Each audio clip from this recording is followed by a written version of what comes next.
Now. On 105.9 FM and streaming worldwide on the WMAL app. O'Connor and Company. One more day until Friday. It's 5:06 here on this Thursday morning. Thanks for tuning in. Where'd all the snow go? Oh, it's sad. Not really. We're going to have rain today. It's going to get warmer. It's going to hit 70 tomorrow, maybe. We'll give you the details. Also coming up at 6:35, it's School Choice Week. We've been talking about it quite a bit. And in Maryland, Governor Westmore is trying to destroy whatever little inkling of school choice was in the free state of Maryland. We'll speak with Jeff Trimbath of the Maryland Family Institute at 6:35. Then at 7:35, Matt Schlapp, chairman of the American Conservative Union, about next month. Oh, my gosh, we're 4 weeks from CPAC. We're going to speak with Schlapp about that. 8:05, John Gonzalez of Channel 7. Pick up and get details on that story that John Matthews was just telling you about, the absolute disintegration of the Montgomery County public school system, the school superintendent getting pushed out, principals with past history of sexual abuse being promoted, stories getting covered up. It sounds kind of familiar. It's like Montgomery County told Loudoun County to hold its beer. And then at 8:35, Liz Murrill, she's the Attorney General in Louisiana. She just won a big fight against Joe Biden's Green New Deal. We'll get into all of that. And to help us out is the one and only Mercedes Schlapp. Mercedes, you must have loved this week coming out of the New Hampshire primary. You live for this kind of stuff. Presidential politics, baby. We're in it.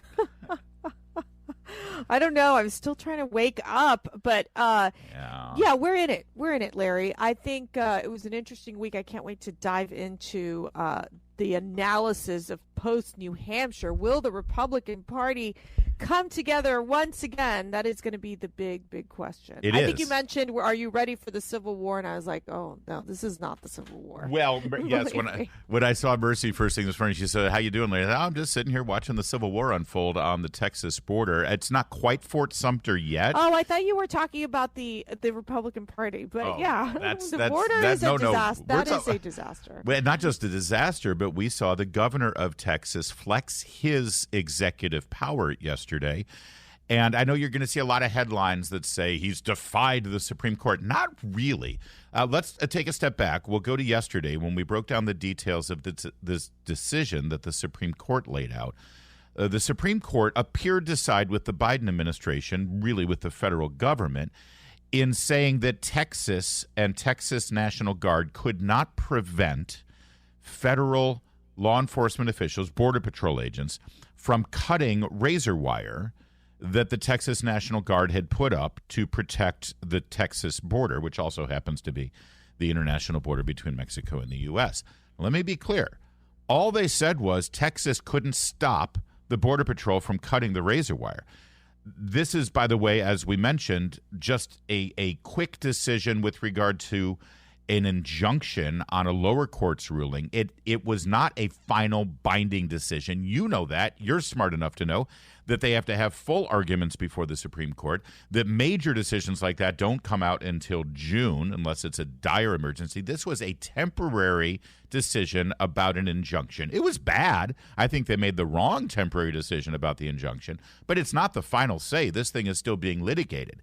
In the meantime, the only thing this decision said was Texas National Guard could not stop the federal law enforcement agency, whether it's the Border Patrol or whoever gets sent down there, from cutting the razor wire. So Texas Governor Greg Abbott said, fine, come and cut the razor wire. But you're going to have a lot of razor wire to cut through. Yesterday, he deployed the Texas National Guard, Mercy, and put down extra layers of razor wire and said, if you do come down and cut this, we'll adhere to the Supreme Court. We're not going to keep you from cutting it. We're just going to keep laying more and laying more and laying more because, and he wrote a brilliant letter quoting Madison, quoting Hamilton, and he said, let's be clear here. If at the moment when Texas joined the Union and became a part of the United States of America, Texas understood that the federal government would not do its constitutional job, protecting the international border. Mm-hmm. If at the time Texas had just won a war against Mexico as the Texas Republic, and when they joined the United States, if they knew that the federal government would just say, by the way, we're just going to let millions of Mexicans or whoever from whatever country around the world flood through your border, Texas would have said, you know what, maybe we won't join the United States of America. And Greg Abbott said, no, as long as you're not going to do your job, Texas has a sovereign, God-given right to protect its borders. And this is, I said it's not Fort Sumter, but it's right on the brink of being a civil war situation, a constitutional crisis that could lead to something like that. Oh, okay. Now that makes sense to me. Sorry, I was a little slow this morning, Larry, because I was thinking Civil War like we were dealing with like Nikki Haley. I was still like in New Hampshire. That's nothing. Wake up. No. Wake up, Mercy. We're dealing with the Civil War. Mercy, we've Texas got Oklahoma, Louisiana, South Dakota. Branch. All these other states, all these governors yesterday said, we stand with Texas. Can I quote the letter from yes, please. Governor It's Greg a brilliant Abbott? letter. I think it's a brilliant letter. He says, James Madison Alexander Hamilton, which of course makes me think of the Broadway show Hamilton, which I could sing. I felt like I was going to start singing this. Have you noticed that liberals and Democrats, they love the Broadway show Alexander Hamilton, and they love the Latino hip hop rapping Alexander. They hate the actual Alexander Hamilton. They hate everything the actual man stood for. But boy, they love the Broadway show tunes with the jazz hands. Yes, exactly. And let me start again. James Madison, Alexander Hamilton, and the other visionaries who wrote the U.S. Constitution foresaw that states should not be left to the mercy of a lawless president who does nothing to stop external threats. That's right. Like cartels smuggling millions of illegal immigrants across the border. That is why the framers included both Article 4, Section 4, which promises the federal government shall protect each state against invasion. That's right. It's in the Constitution. And then we have Article 1, Section 10, Clause 3, which acknowledges the state's sovereign interest in protecting their borders. So this is brilliantly written, as you mentioned. Secondly, he emphasizes the state's right to self-defense, and he is not backing down. That's right. So, this is going to be an interesting play because we saw the Supreme Court decision, which surprisingly, I think, sided with the federal government. But I don't think that case is quite over yet. Is that correct? The case on the razor wire. On the razor blade. Right. No, that's what I was just saying. This is just a temporary injunction against a lower court that said that the feds can't come in and remove the wire. And Greg Abbott cites that and said, and I'll sorry, you said it so fast, and my brain is going so slow this morning. The Supreme Court's 5-4 order didn't give any reason and didn't explicitly say Border Patrol agents were allowed to access the park or that the state had to remove the concertina wire. So the state has doubled down, and some Republican lawmakers have said Texas should defy the Supreme Court's ruling. But in this case, he's not defying the Supreme Court ruling, because there's nothing explicitly that says that Texas can't continue to do what it wants to protect the border. This is why the decision from the Supreme Court is a bad decision. The Biden administration. We have heard nothing. In fact, since the Supreme Court decision to put an injunction on this lower court's decision, since it has come through, the feds have done nothing. Theoretically, they have the power to go in there and cut this razor wire. They have not exercised that right. Why? They're too busy, just checking people into the border. I mean, that's what they can't afford to send the Border Patrol over there. Hey, you from random country, come on in through the border. It's fine. We won't even vet you. You're okay.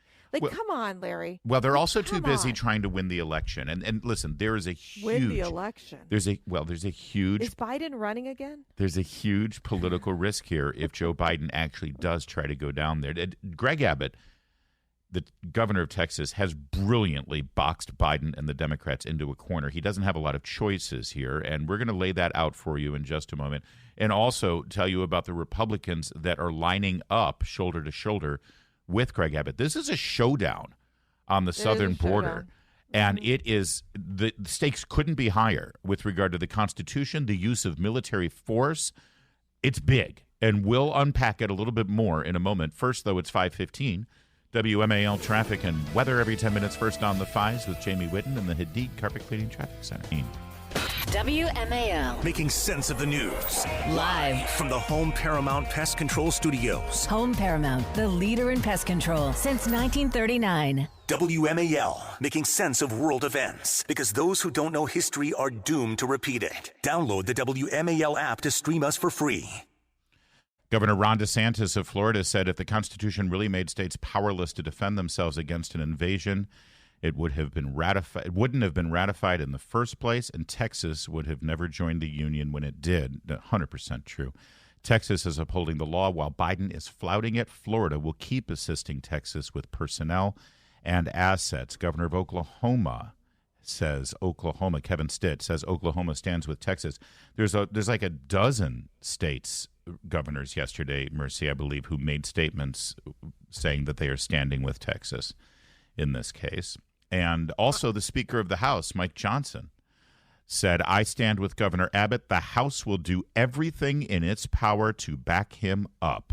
The next step is holding Secretary Mayorkas accountable. Of course, the Secretary of Homeland Security, who has done Joe Biden's bidding and allowing the border to be nothing more than a gateway for an invasion.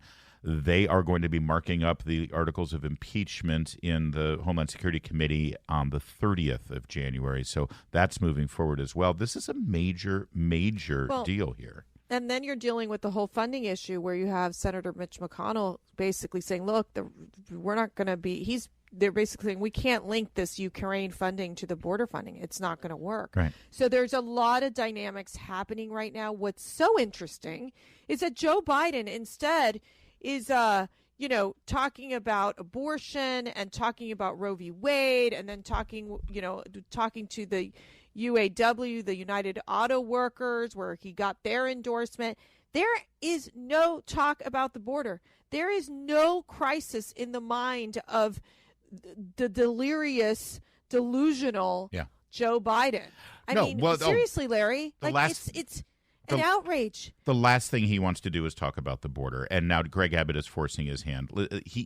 If he truly believes, he's got two plays here. He can either step back and just allow Texas to protect the border, which makes him look weak to Democrats and shows his weakness in general to his base, or he can send the military down there or send Border Patrol down there to cut the razor wire and open the border. He doesn't want those images because those images will show for the American people the lengths that he will go to keep the invasion going. He's boxed in a corner. And the only political calculation he might make here is if he believes he can sell to the American people that Greg Abbott and Republicans are so extreme and so MAGA fascist and so insurrectionist that they brought us to the brink of civil war and he's had to bring the federal troops like Lincoln down there to exercise constitutional authority. I don't think he's capable of making that argument, and I also don't think he's quite that depraved, but actually, he is that depraved. And he might do it. He might bring us to the brink of armed conflict over this for his own political skin. Do you think he'll go that far? Do you think so? I don't think there's anything that I would put past Joe Biden to say or do for his own pathetic political fortune. Huh. Yeah, I think the mere fact that you even have Democrat mayors like, Mayor Eric Adams and several others basically saying we can't survive under these circumstances where migrants are going into our country, into our cities, although they're sanctuary cities, so they're set up for that. Right. But come on, Larry. And, I think the pressure is too big for him to ignore this issue. The reality is hardly anyone is asking him the question. He just gets away with it. He's like, oh, no, we can solve this border issue by more funding. More funding and amnesty. Funding is not going to solve this problem. In a moment, I want you to hear what Ted Cruz had to say about this so-called border negotiation that Mitch McConnell is heading up. I think it might be a reason why Mitch McConnell has now separated border funding from Ukraine. And also, I would love for Greg Abbott should do that. His next letter should be, listen, we're doing this to help the Democrats in Chicago and Philadelphia and New York and Washington, D.C. We are protecting the border to help those Democrat-run cities because Joe Biden has neglected them. I think that would be brilliant. More on this showdown in Texas. This honestly is the biggest story of the day. It'll be interesting to see if other media outlets agree. We've got a Democrat Congressman, Joaquin Castro, who's calling on President Biden to take control of the border. But in a moment, you'll hear what another politician from Texas, Senator Ted Cruz, had to say about this and about what the Senate is contemplating right now with Democrats on the border. And we'll tell you about the states who are standing with Texas. All that next. WMAL-FM, Woodbridge, Washington, a Cumulus media station. Making sense of the news. News Talk 105.9. News. Cruz. Now. On 105.9 FM and streaming worldwide on the WMAL app. O'Connor and Company. 5:37 now as we're chugging along here this Thursday morning in the nation's capital, and we continue to cover, as you've already heard, the showdown happening on the Texas border, the international border, where Greg Abbott has redoubled down on his intent to protect his sovereign state. And what will the federal government do? That's really the next question here, as Joe Biden is... As the saying goes, he messed around and he's finding out. Don't mess with Texas. You do not mess with Texas. 6:35, we're going to talk about School Choice Week in Maryland. At 7:35, Matt Schlapp, American Conservative Union. 8:05, John Gonzalez gives us the details on this implosion of the Montgomery County Public School System. And then at 8:35, Liz Murrell, she's the Attorney General of Louisiana. Talk about a victory she just had against Biden administration on environmental justice concerns. We'll also get her to chime in on this constitutional crisis on the southern border. I'm Larry O'Connor. That's Mercedes Schlapp. Speaking of Matt Schlapp, any relation there? I don't know. We've been married for 22 years. Can I tell you something beautiful? Last week for the March for Life, we hosted about 20 seminarians from Notre Dame, and they stayed at our house. Oh, was that why you guys were marching with your Notre Dame hats? Yeah, we were. Well, we got to see so many students. I mean, we saw the kids from North Dakota, from Catholic University. It was just amazing. I mean, amazing.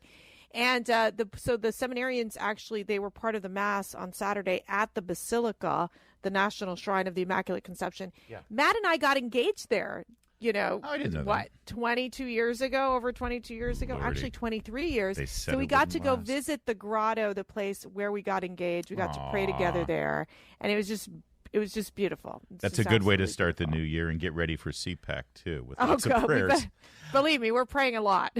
Listen, you mentioned all the states that were represented at the March for Life, which was, of course, all 50 states. There's 14 of those states who are standing by Greg Abbott in Texas.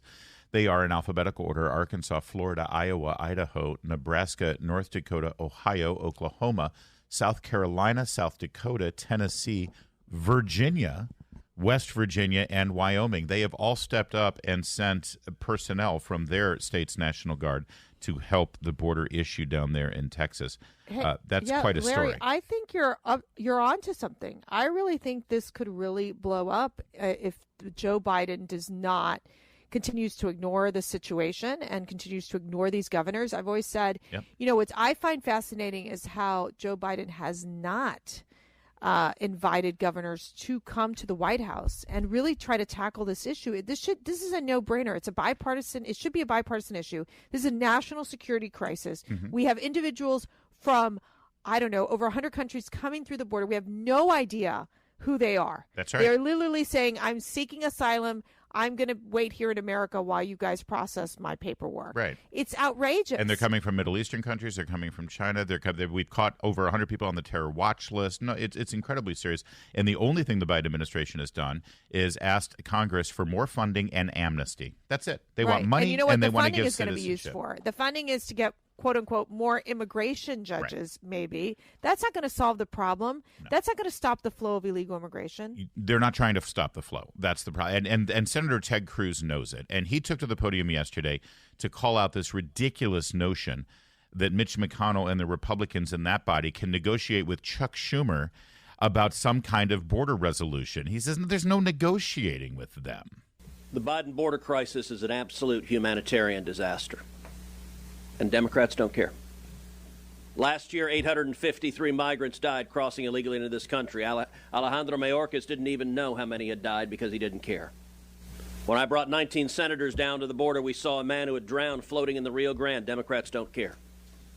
Last year, thousands upon thousands of children were brutalized and sexually assaulted by human traffickers, and Democrats don't care. Last year, thousands of women were sexually assaulted by human traffickers, and Democrats do not give a damn. Last year, more than 100,000 Americans died of drug overdoses from Chinese fentanyl flooding across the southern border, and Democrats do not give a damn. Now, you may say, oh, come on, that's harsh. They care. They care. Somewhere in their hearts, they care about all the people suffering and dying. Baloney. Yeah, baloney, because they haven't done anything about it. They're in power and they haven't done anything. If you don't do anything about it, it means you don't care. Ted Cruz continued. He was en fuego, if I can say. Listen. Because if they cared, they would stop it. Yeah. If you cared about the children being raped at the border, you would say no more. When Joe Biden came in, we had the lowest rate of illegal immigration in 45 years. He inherited success, and he deliberately broke it. Democrats want these open borders. And this bill, this mysterious bill, that is buried down in the basement of Chuck Schumer's office. All of you have a living as reporters. Ask yourself, why have you not read the text of the bill? There's a reason. As bad as we think the bill is, I promise you it's worse. The people pushing this deal knew, no, if the American people knew what was in it, they would be against it. This supplemental bill is a kamikaze plane in a box canyon with no exit, headed for a train wreck. We've got more of Ted Cruz that I want to share with you, but just your quick impression of that. I mean, that's Cruz at his best, Mercedes. And I got to think this is the last thing Mitch McConnell wants is to step forward and say, oh, no, the bill is fine. Here, take a look at it. Look, this is what's so frustrating. I mean, it's what it's one of the reasons why we started the CPAC Center for Combating Human Trafficking. No Democrat is standing up for these children that are coming through the border with an adult, and then they don't even do DNA testing. Then they don't even track the kid. Then you have cases where you call a phone number and they say, yeah, drop the kid off here. No one is following up to see what is happening to these children. They are being sex trafficked. And when you look at what Ted Cruz said, this is the frustration that million of Americans feel because of the fact that nothing is being done to stop this problem of illegal immigration. You're right. I was in an Uber ride in Miami, and the guy was this nice Cuban guy who literally told me, he goes, my wife came through the border illegally because we couldn't get her in the legal way. Think about that. Yeah, and you're right. And the fact that the sex trafficking and human trafficking, the child trafficking continues, Democrats do nothing about it and then dare to stand up on every other policy, even policies involving killing babies, and dare to tell the American people that they're the ones who actually care about children. There's nothing that they do here that actually shows any compassion for real human tragedy. Ted Cruz had more to say, though, especially about Republicans who are pretending like they can reach some sort of agreement, especially in an election year. You'll hear more from Ted Cruz on this in just a moment. It's 5:44. All right, Ted Cruz is one of the best when he is going at Democrats on their failed policies. And frankly, this message that he sent yesterday was really more about Mitch McConnell and Republicans who think that they can pull a fast one on the American people, especially Republican voters, by saying, look, Chuck Schumer and Joe Biden have negotiated in good faith about the border. Oh, bull. Even Ronald Reagan was fooled in 1987 with people like Alan Simpson telling him that the Democrats were acting in good faith. And they never carried out what they promised the Gipper. So you think these guys are going to do the same for Mitch McConnell? Hell no. Go, Ted, go.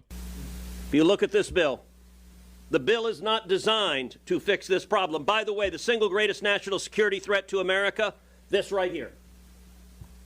I think the odds of a major terrorist attack in the United States are higher today than they've been any time since September 11th. You know what? In that spike, how many Hamas terrorists are there? How many Hezbollah terrorists are there?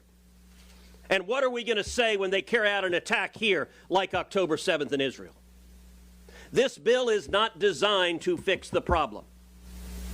This bill normalizes 5,000 people a day coming in. 5,000 people a day is over 1.8 million a year. That's called an invasion. By the way, under Joe Biden, we've had 9.6 million. So the great Republican compromise is we're for 2/3 of Joe Biden's open borders. We'll let in 6 million instead of 9 million. This makes utterly no sense. And there's a reason. Republican leadership is like Charlie Brown with Lucy and the football. And over again, they run for the football, and over again, Lucy Schumer pulls it away. And Republican leadership lands on their ass. Lucy Schumer. The Charlie Brown and the football thing has been something that I've seen politicians saying for decades in this town.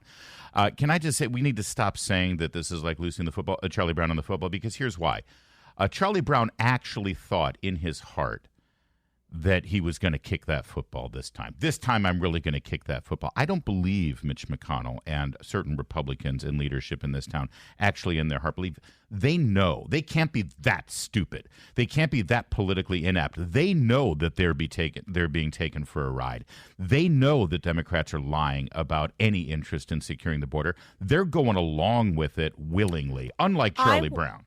I want Mitch McConnell to give a fiery speech like Ted Cruz. Yeah. We need bold leadership coming from the Senate of leadership, basically, because they are so nice and so calm, and they don't want to upset the poor little Democrats. And our country is on fire. And it's like, come on, Mitch McConnell, step it up, turtle. Get out there and be bold. You want more and Ted Cruz? That does not happen. I got more Ted Cruz. I got more. Go ahead. They entered this negotiation saying we will only do what Chuck Schumer will agree to. He doesn't want to fix this. He wants it to continue. So negotiating with Chuck Schumer on securing the border is like putting Hannibal Lecter in charge of a Go Vegan ad campaign. All right, that was good. He's so funny. To be fair, that was so definitely clever. written for him, but still, it's very good. You want more Ted Cruz? He comes up with stuff like this all the time. I've got more clever. Ted Cruz. You want more? I've got more. Oh, my gosh. Go ahead. Not only is this bill utterly ineffective in fixing the problem, but it's designed to fail.